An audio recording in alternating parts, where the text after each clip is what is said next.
మన ప్రభు అయిన యేసుక్రీస్తు నామంలో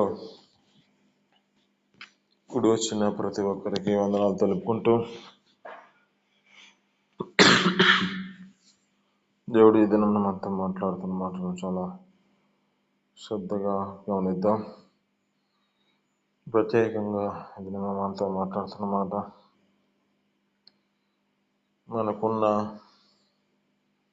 ఈ నాలుక ద్వారా మనం ఈ యొక్క నాలుకలో మనిషి యొక్క జీవితం ఎలాంటి స్థితిలో నడిపించబడాలో, ఇలా ఉండకూడదు మనకి తెలియజేస్తున్న మాటలు మనం గుర్తు చేసుకుందాం. సామెతల గ్రంథం 10వ అధ్యాయము 20వ వచనం మనం చదువుకుందామండి.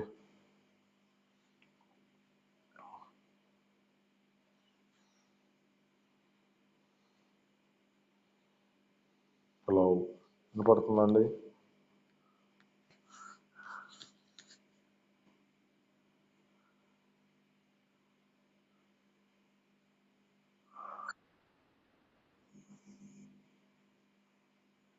సామెతల గ్రంథం 10వ అధ్యాయము 20వ వచనం.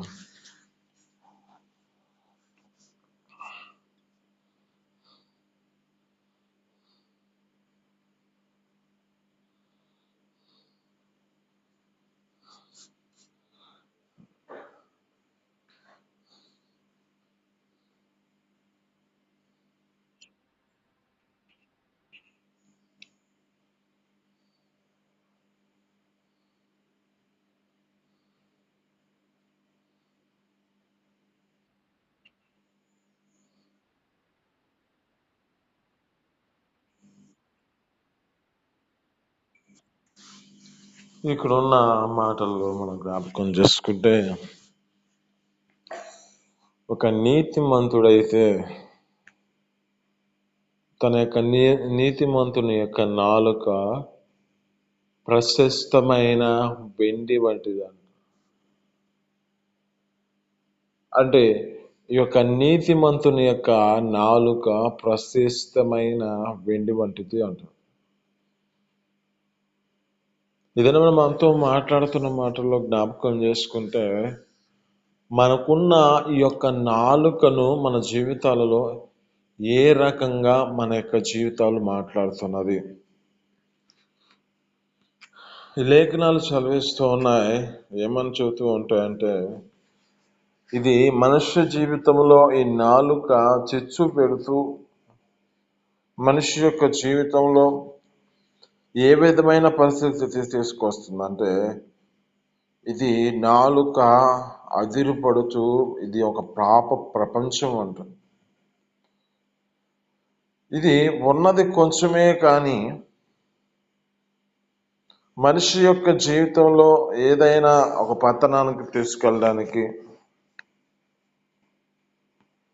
ఏదైనా తమ యొక్క స్థితిని బట్టి అది మనిషిని ఏ పరిస్థితికి తీసుకెళ్తుందో, ఈ నాలుక మనిషికి అలాంటి పరిస్థితిని తీసుకొచ్చేది ఈ యొక్క నాలుక. ఈ యొక్క లేఖనాల్లో సెలవిస్తున్న మాట ఏమిటంటే, నీతిమంతుని యొక్క నాలుక ప్రశస్తమైన వెండి వంటిది అంటున్నాడు. అంటే ఒక నీతిమంతుడైతే ఒక నీతిని తన జీవితంలో ఒక ప్రశస్తమైన వెండి వంటి మాటలను ప్రకటించగల దేవుని యొక్క సన్నిధిలో తన జీవితాన్ని నడిపించుకుంటాడు. అంటే వెండి వంటి యొక్క మాటలను, వెండి వంటి యొక్క ఆ యొక్క మాటలు తన నాలుక ద్వారా మాట్లాడుతూ ఉంటాడు. ఇక్కడ అంటున్న మాటల్లో మనం చాలా గమనిస్తే, నీతిమంతుని యొక్క నాలుక ఇది ప్రశస్తమైన నాలుక కనుక మన జీవితాలలో అలాంటి స్థితిలో మన జీవితాల్లో నీతిమంతుని యొక్క నాలుకగా మనం జీవితాలను నడిపించుకోవాలి. ఎందుకంటే ఇది మనుషుల జీవితాలలో ఎలాంటి ఒక అడవికి ఒక అగ్నిపుల్ల ఎలాంటి స్థితిని తీసుకొస్తుందో, ఈ అగ్నిపుల్ల ఎలాంటి పరిస్థితుల్లోనికి ఈ యొక్క అగ్నిపుల్ల అక్కడున్న అడవి అంతా తగలబెడుతున్న పరిస్థితి ఉన్నదో, ఇది ఈ నాలుక మనిషి యొక్క జీవితంలో ఆ యొక్క అవయవాలన్నిటికీ హానికరమైన పరిస్థితిని చేసుకొస్తుంది. ఎలా అంటే లేఖనాలు చదువుతూ ఉంటా అంటే ఈ యొక్క లోకరీతిలో మాట్లాడుతూ ఉంటారు కదా, నోరు మంచిదైతే ఊరు మంచిది అని చెప్పి ఉన్న స్థితిని బట్టి జ్ఞాపకం చేసుకుంటే, ఈ నాలుక సరైన మాట ప్రకటన చేయకపోతే, సరైన మాటను తన జీవితంలో మాట్లాడకపోతే, ఈ నాలుక మనిషికి ఏం చేస్తుందంటే హాని చేస్తుంది. ఒక లేఖనాలు సెలవిస్తూ ఉన్నాయి, దేవుని యొక్క సన్నిధిలో ఇలాంటి స్థితిలో ఉన్న మాటల్లో జ్ఞాపకం చేసుకుంటే, ఇది మనుషుని యొక్క జీవితంలో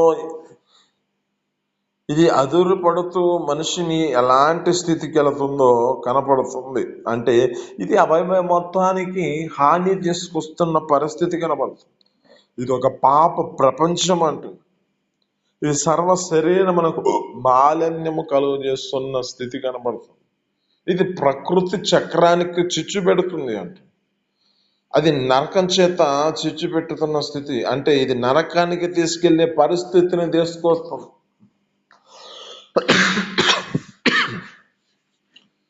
మనకు తెలిసిన యొక్క మాటల్లో జ్ఞాపకం చేసుకుంటే, పాలు తేనెలు ప్రవహించే ప్రదేశానికి నడిపిస్తున్న ఒక నాయకుడు ఇశ్రాయేలు ప్రజలని, ఆ ఇశ్రాయేలు ప్రజలని ఒక పాలు తేనెలు ప్రవహించే ప్రదేశానికి తీసుకెళ్తున్న సమయంలో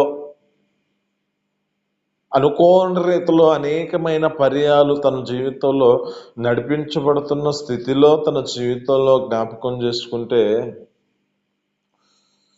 అతడు అనేకమైన పర్యాలు తన జీవితంలో శోధించబడుతున్న తన స్థితిని బట్టి ఆ దేవుని ఎదుట తన జీవితాన్ని కొనసాగించబడుతున్న పరిస్థితిలో ఉన్నాడు. కానీ ఇక్కడ తన జీవితంలో ఒకనొక దినాన మనుషులు అనుకుంటూ ఉంటారు, ఎక్కువ శాతం మనిషి ఏమనుకుంటూ ఉంటారంటే, ఈ యొక్క బైబిల్లోని సెలవిస్తున్న మాటలు ఏమనుకుంటూ ఉంటారంటే, ఈ యొక్క వ్యక్తి ఆ ప్రదేశానికి నువ్వు వెళ్ళవా అని దేవుని యొక్క వాక్కులు ప్రకటన చేస్తున్నాయి. పాలు తేనెలు ప్రవహించే దేశానికి నువ్వు వెళ్ళలేవు. ఎందుకు వెళ్ళలేవు అంటున్న పరిస్థితిని గుర్తు చేస్తే, మనిషి ఎక్కువ శాతం ఏమనుకుంటూ ఉంటారు అంటే, అతడు ఒక బండతో మాట్లాడాల్సింది, దేవుడు ఆ బండతో మాట్లాడమన్నప్పుడు ఏం చేస్తున్నాడు అంటే, ఆ బండతో మాట్లాడకుండా ఆ వ్యక్తి బండతో ఆ యొక్క బండను కర్ర తీసుకొని కొట్టాడని చెప్పి అంటూ ఉన్న మాట కనపడుతుంది. ఇక ఇక్కడ జ్ఞాపకం చేసుకుంటే, ఇక్కడ అంటున్న మాటలో ఇతడు ఏ పొరపాటు చేశాడంటే, తన నాలుక ద్వారా ద్రోహులారా, ఇశ్రాయేలుని ద్రోహులారా అంటున్నాడు. దాన్ని బట్టి దేవుడైన యెహోవా కోపపడి, నీవు ఆ ప్రదేశాన్ని చూస్తావు కానీ నువ్వు ఆ ప్రదేశంలోకి వెళ్ళవు అని యొక్క మోషేకి తెలియజేస్తున్నాడు. ఇలాంటి పరిస్థితి ఎందుకు కలిగింది అంటే, తమ యొక్క స్థితి, తమ యొక్క జీవితము అలాంటి పరిస్థితిలోకి వెళ్ళాడు. అంటే ఇక్కడ నాలుకను చాలా జాగ్రత్తగా కాపాడుకోవాలి. ఇక్కడ అంటున్నమాట, నీతిమంతుని యొక్క నాలుక ప్రశస్తమైన వెండి వంటిది అంటున్నాడు. అంటే ఈ యొక్క నాలుక ద్వారా మనిషి ఎలా నడిపించబడాలో మనకి ఈ దినమున గుర్తు చేస్తున్నాడు. అయితే ఇక్కడ ఉన్న ఈ యొక్క లేఖనాల్లో మన జీవితాలలో ఒక మాట చెప్పగలుగుతూ ఉన్నాను. మనం మన జీవితాలలో ఈ నాలుక ద్వారా రెండు రీతిలో మనం మాట్లాడుతూ ఉంటాం. ఎలా? ఒకటి, మనం దేవుని సన్నిధిలో స్తుతిస్తూ నడిపించబడుతున్న స్థితి కనబడుతుంది. మనము అంటే మనము కాదు, కానీ అంటే కొన్ని మంది యొక్క పరిస్థితులు. అయితే ఇక్కడ ఉన్న మాటలు చాలా జాగ్రత్తగా గమనిస్తే, కొన్ని మంది యొక్క పరిస్థితి ఎలా ఉంటుందంటే, రెండు ప్రయాణాలు చేస్తూ ఉంటారు. ఆ రెండు తమ జీవితాలు తలంపుల చేత నడిపించబడుతున్న స్థితికి ఉంటపడతాయి. దేవుడిని నమ్మినా ఆ దేవుని యొక్క నామమును స్మరిస్తూను నాలుగుతో ఉన్న స్థితి ఉన్నా మరలా లోక సంబంధమైన బూతుల చేత, లోక సంబంధమైన మాటల చేత, లోక సంబంధమైన అనేకమైన ముచ్చట్ల చేత వారి జీవితాలు అపవిత్రమైన పరిస్థితికి తీసుకొస్తున్నారు. లేఖనాలు సెలవిస్తూ ఉంటాయి ఏమని అంటే, అపవిత్రమైన ముసలమ్మ ముచ్చట్లు అంటే దానిలో అపవిత్రత ఉన్నది. ముసలమ్మ ముచ్చటల్లో అంటే ఈ నాలుకని ఎలా నడిపించుకుంటున్నావు? ఈ నాలుక ద్వారా నీ జీవితాన్ని ఎలా ఏ స్థితిలో ఆ నాలుకని కాపాడుకుంటున్నావు? ఒక మాట, ఒక బావిలో నీరు ఎలా వస్తే మంచి నీరు వస్తుంది, లేకపోతే ఆ యొక్క ఆ చేదు నీరు అంటే ఉప్పు నీరు వస్తుంది. అంటే ఇలా ఒక్క ఓటలో రెండు జలాలు ఊరునా అంటున్నాడు. అంటే మన జీవితాల్లో కూడా ఈ నాలుక మన యొక్క జీవితంలో ఉన్నది అంటే మన కాడ ఈ నాలుక మంచి నాలుకైనా ఉండాలి, లేక ఇది చెడ్డగా మాట్లాడే నాలుకైనా ఉండాలి. కానీ ఈ నాలుక ఏం చేయబడుతుంది అంటే రెండు తలంపుల చేత, అంటే రెండు మనస్సుల చేత ఆ నాలుక కొద్దిసేపు స్తుతిస్తుంది, కొద్దిసేపు అది మనిషిని ఆ లోక సంబంధమైన మాటల చేత అపవిత్రమైన పరిస్థితిని తీసుకొస్తూ మాట్లాడుతుంది. ఈ దినమున నీతో మాట్లాడుతున్న మాట ఏమిటంటే, ప్రత్యేకమైన మాట ఏమిటంటే, నీ నాలుకను ఎలా కాపాడుకుంటున్నావు? ఈ నాలుక నీ జీవితంలో ఉన్న స్థితిని బట్టి మంచి జలాల చేత నింపబడుతుందా, లేక చెడ్డ జలాల చేత నింపబడుతున్న స్థితి ఉన్నదా? నువ్వు ఏ యొక్క జలాలను నీ యొక్క హృదయంలో నింపుకొని నడిపించబడుతున్నావు? అంటే ఇక్కడ మనం చాలా జాగ్రత్తగా గమనిస్తే ఇది మనలో ఉన్నది. ఇంకా లేఖనాలు ఏమని లేఖనాలు సెలవిస్తూ ఉంటాయంటే, ఒక అంజూరప చెట్టుకు ఒలివ చెట్టు ఒలివ పళ్ళు మనం తీయగలుగుతామా? అలాగే ఒక అయలాగా కాయగలుగునా? అటువలే ఉప్పి నీళ్ళలో నుండి తీయని నీళ్లు ఊరవు అని చెబుతున్నారు. అంటే మన యొక్క జీవితం, మన యొక్క స్వభావము ఎలా నడిపించబడుతున్న స్థితి, మన నాలుకను ఎలా కాపాడుకుంటున్నాం? ఎందుకంటే ఇది అగ్ని, ఇది ఒక అగ్ని ప్రపంచం. ఇది ఈ పాప ప్రపంచంలో మనిషికి ఏ విధమైన స్థితిలోనికి తీసుకెళ్తుంది అంటే, ఇది ప్రకృతి సంబంధమైన ఈ యొక్క పరిస్థితులలో ఇది స్టిచ్ పెట్టుతున్న పరిస్థితి. మనుషుల యొక్క జీవితాలలో గొడవ పెడుతున్న పరిస్థితి, మనిషికి సమాధానం లేని పరిస్థితిని తీసుకొస్తుంది. మనిషి యొక్క జీవితంలో విరోధముగా కొట్టుకుంటున్న పరిస్థితిని తీసుకొస్తుంది. మనిషికి జీవితంలో చేస్తున్న మాటలను బట్టి వారి జీవితాలలో హాని చేసుకుంటున్న పరిస్థితి కనపడుతుంది. ఎందుకు అంటే నాలుక, ఈ నాలుక హానికరమైన పరిస్థితిని తీసుకొస్తుంది. మాట్లాడే రీతి, ఆ నాలుక ద్వారా మాట్లాడే రీతి తమ జీవితాల్లో హానికరమైన పరిస్థితిని తీసుకొస్తుంది. ఇక్కడ అంటున్న మాట అదే కదా. ఒక నీతిమంతుడైతే తన యొక్క నాలుక ప్రశస్త్రమైన వెండి వంటది అంటున్నాడు. ఇంకా జ్ఞాపకం చేసుకుంటే ఇది మోసం చేసే నాలుక, మాటలతో ప్రేమించే నాలుక, ఇది మనిషి యొక్క జీవితంలో ఎలాంటి కళ్యాలు పెట్టి దీనిని ఆపగలిగినది కాదు కనుక కళ్ళెము లేని నాలుకిది. ఇది తమ స్థితిని బట్టి మూర్ఖంగా మాట్లాడే నాలుకిది. కళ్ళలాడు అంటే ఇవి అనేకమైన కళలను తీసుకొచ్చే నాలుకిది. ఇది ఇంకా అబద్ధములాడే నాలుక. మనిషి జీవితంలో ఎలాంటి అబద్ధం అంటూ ఉంటారు? మనిషి యొక్క జీవితంలో ఎక్కువ శాతం అబద్ధం ఎలాంటిది అంటే మన కాడున్న ఈ యొక్క మొబైల్, మన కాడున్న ఈ యొక్క ఫోను మనిషిని ఎలాంటి అబద్ధాన్ని తీసుకెళ్తుందంటే చిన్ని అబద్ధమే. ఫోన్లో మన జీవితాలు ఎలాగ మాట్లాడుతూ ఉంటామంటే ఇక్కడ ఉన్నా, ఇక్కడ లేము, ఇక్కడ లేను అనే పరిస్థితిని మాట్లాడుతూ ఉంటారు. నేను పలానా ప్రాంతంలో ఉన్నా అని చెప్పి పరిస్థితుల్లో ఇక్కడ జ్ఞాపకం చేసుకుంటే ఈ నాలుక ద్వారా మనం అబద్ధములాడుతున్నాం. లేఖనాలు చదువుతూ ఉంటాయి. ప్రకటన గ్రంథంలో అంటాడు, ఏమంటాడంటే అబద్ధికులకి పరలోక రాజ్యం లేదంట.